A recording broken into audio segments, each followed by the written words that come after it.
As we know, reviewing an update or reviewing a change is one of the core tasks that we have to do on a daily basis. But it takes a lot of time. What this course will show you is how to cut that time down to almost nothing. What we want to do here is to give you so much time back that you can actually sit and have that nice cup of tea or cup of coffee and just enjoy thinking about the day. Enjoy. Now it's time to look at how we review an update or analyze a change. And this is one of the most powerful use cases for the Nodes and Links AI platform. Now, before we can start diving into the analytics, what we need to do is upload schedules to compare. So all we do is click on this plus button in the top left of the project that we want to update. If we do that, we'll be able to say that it's a new version. I can name it, for example, version 14. And all I have to do is drag and drop the XCR, PP, or MPP file here and click create. And after that, it's all automated for me. Then when I want to be able to compare two schedules, all I need to do is go to the schedule that I want to compare with, let's say version 6, and I'll set that to baseline because the system always compares the schedule versus the last one versus the baseline. The two that we can choose are the schedule and the baseline. So if I click change to baseline here and OK, this is a very easy and temporary switch. It will recalculate all of the calculations to compare against version 6 now, and we'll analyze from that point on. Now we've uploaded our schedules that we want to compare and set our baseline to compare against, we want to analyze our S-curves, our progress. And for this, we go to the progress track screen, and then here on the top right, we go to progress. And clicking on this generates our S-curve. Now, we can generate this S-curve on a daily, weekly, or monthly basis. We can zoom in by analyzing these sections, or simply unlocking them again. We can download using this button in the top right, and we can analyze at any level of the WBS, OBS, or whatever segmentation we've got in the program. And by hovering over, we get all of the results. And it's as simple as that. Everything is interactive, so I can take off all of the actualized data and I can give a narrative here. I can get rid of the early and late data. So I've just got simple comparisons. It is entirely up to you. Now that we've analyzed our S-curve, we want to analyze the project KPIs. And for that, we've got 4 automatically calculated for us in the Nodes and Links AI platform. The first is the SPI indices, the Schedule Performance Index here.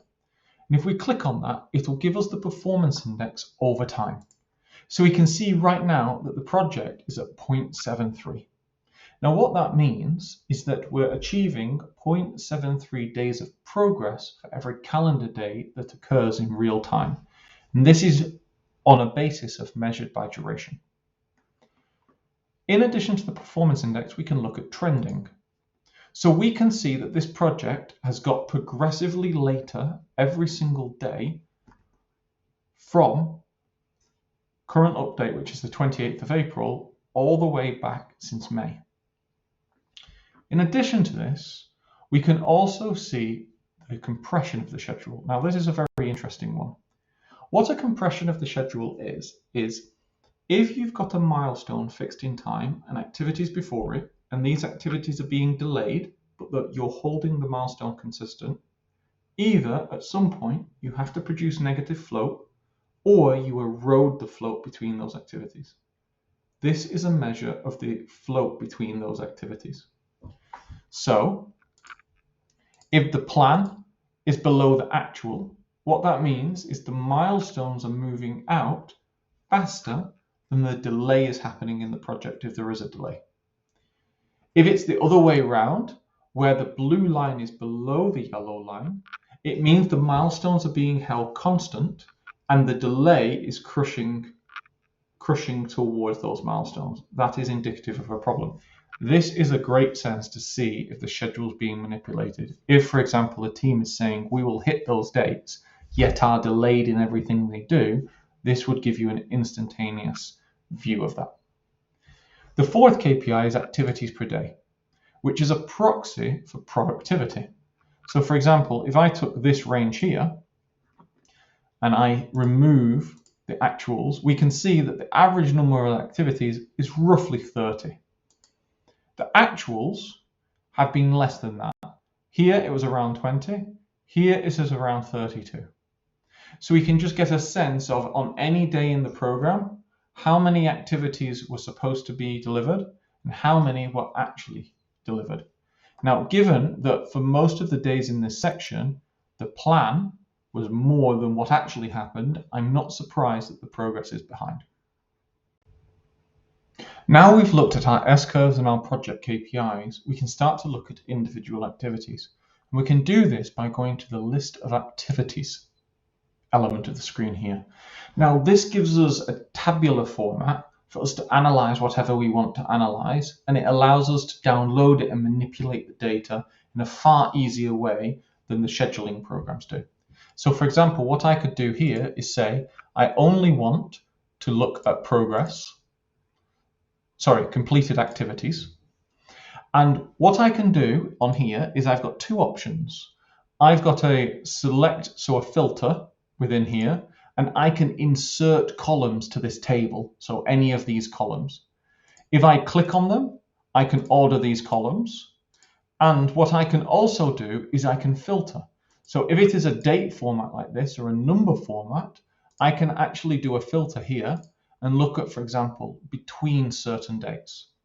Now, if I order by current start date, within the program, for activities that have been completed, I can start doing, for example, a predictability analysis where I see that all of these have been actualized, they were delivered on time, which is the green underneath, and I can follow down and I can start seeing scope creep and I can start seeing delays both to start, finish, and duration.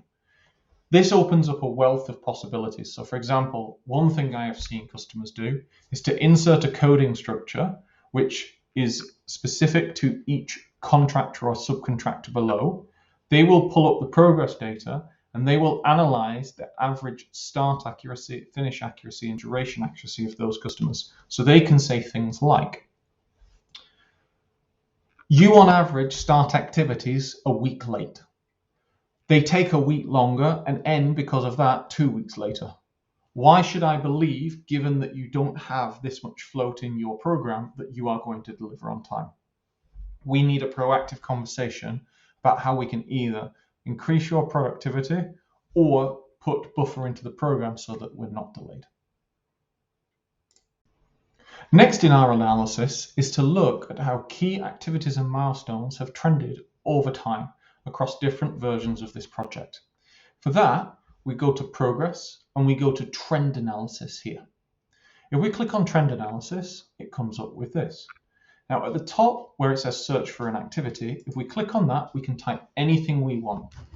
So for example, if I do procurement and issue, click on this one. If it wasn't in the table, it would profile it over time. Let me find another. If I do this one, we can see it profiles it over time.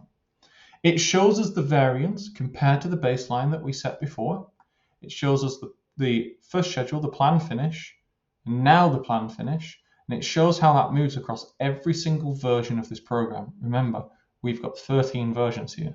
So for plan completion, we can see here that it was originally the 1st of March, then it jumped here to the 6th of April, then jumped again, and now we're looking at the 23rd of August. If I want to download this and put it in a presentation, I just click this download button here, and that will save it as a picture that I can insert a JPEG. Next, we're going to do an exhaustive comparison of the entire schedule. And looking at the usage data of our platform, this is by far the most popular feature of the AI platform. So if we go on the left and go down to compare, it gives us this screen. Now what we're able to do here is to select a schedule to compare it against. So I've selected version 10 and we simply click compare. Now what this system does is three things. It compares all of the KPIs that we were looking at across the top here. It does an exhaustive comparison of activities, milestones, and relationships and visualizes them here. And it enables us to dive deeper, so we can dive deeper into the critical path and we can dive deeper onto individual activities. Now, if we find an element that we want to export, we can literally click export here. And again, it's a smart export where we can select the ones we want and do it as a PNG or a PDF. Now let me walk you through this. So as part of this schedule here, I can see there's a number of activities being modified. I can see that this has been modified. If I click on it, we can see that the name has been changed. The start date has been pulled back, which is this blue line here. That's the original. This is the new. It's been pulled back by 7 days. The end date has been pulled back by 11, so the duration has been compressed by 4. We can see that there's 45 new activities here, and if I click on them, it gives me them, and I'm able to just click this down arrow and quickly scroll through, and you can see it says added. We could also look at deleted. So if I want to look at the ones that have been removed, it shows us here. And if there's changed, we can see there's a lot of changed activities here. If I click on that, it tells me how they've changed.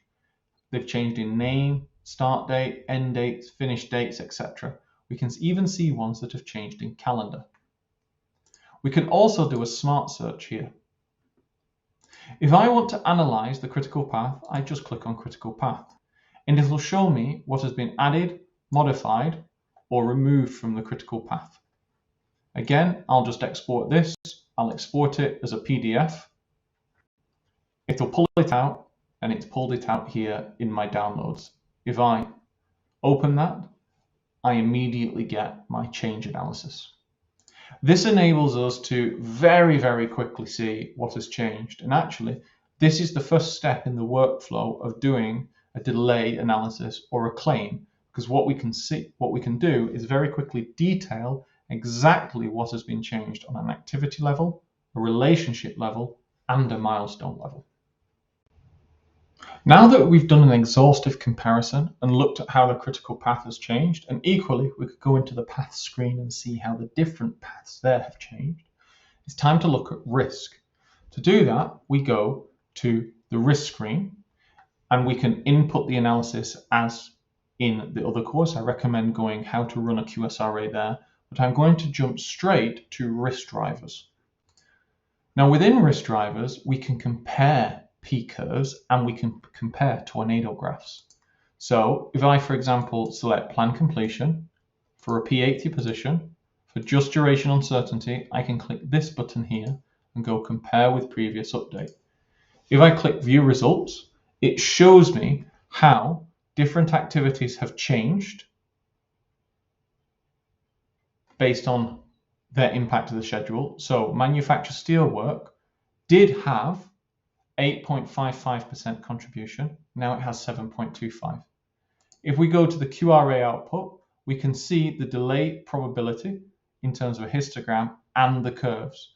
So we can see here that previous to about a P60 position, the previous curve was actually earlier, but then was later on. So if we're contracting at a P80, then actually the new curve has been accelerated. It is sooner, but the risk profile has shifted. This obviously is a very in-depth piece of analysis, and we would need to be very, very familiar with a QSRA to be able to do this in detail, but all of the capabilities available on the Nodes and Links AI platform. So there we have it. It's a very simple workflow that I've just taken through to review a schedule, and of course, you'll know better than me on your own process. My personal process is to add the schedules and make sure I'm configuring so that I know what I'm comparing against. It's to look at progress and to analyze the project KPIs. I'm assuming that I've done health checks and everything before this, and I'm assuming that I've run a Monte Carlo risk simulation. After this, I will dive deep on specific activities. I will trend milestones over time. I will do an exhaustive comparison. I will look at paths, and then ultimately I will look at how the risk has changed. And if I've done all of that, that actually sets me up very well in case I'm asked whether or not we need to submit a claim or an extension of time, or someone's asking it of me. All I'd say is make sure it's documented, and then you can arrange these kind of screens and analysis around your own workflow. Now that that's all done, we need to have a look at what we're going to do with this analysis. Specifically, are we going to analyze a delay in much greater detail? Are we going to submit a claim or look to analyze or accept or reject a claim? And how are we going to look forward? So are we going to involve this kind of information to do a forecast of the future? These will be the 3 courses coming up.